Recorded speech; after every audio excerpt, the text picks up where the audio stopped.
ప్రపంచ వాణిజ్యానికి గుండెకాయ వంటి హర్ముజ్ జలసంధి ఇప్పుడు మృత్యువుకు చిరునామాగా మారిందా? ఇరాన్ వేసిన ఒక పిచ్చి అడుగు ఇప్పుడు ప్రపంచ దేశాల నౌకలనే కాదు, ఆ దేశాన్ని కూడా వణికిస్తోందా? అవునని అంటున్నాయి అంతర్జాతీయ మీడియా కథనాలు.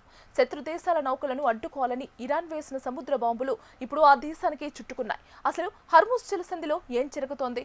ఇరాన్ ఎక్కడ తప్పు చేసింది?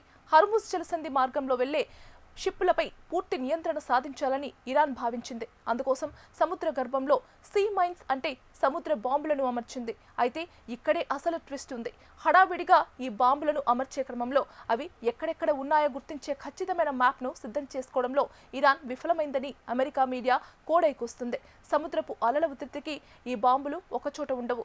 రికార్డులు లేకపోవడంతో ఇప్పుడు ఆ బాంబులు ఎక్కడ ఉన్నాయో ఇరాన్కే తెలియని పరిస్థితి నెలకొంది. ఇరాన్ అమర్చిన ఈ బాంబులు ఎంత భయంకరమైనవో తెలిస్తే షాక్ అవ్వాల్సిందే. ఇవి ప్రధానంగా 3 రకాలుగా పనిచేస్తాయి. మొదటిది టచ్ సెన్సార్. ఏదైనా నౌక దీనికి తగిలితే చాలు పేలిపోతుంది. రెండోది మ్యాగ్నెటిక్ సెన్సార్.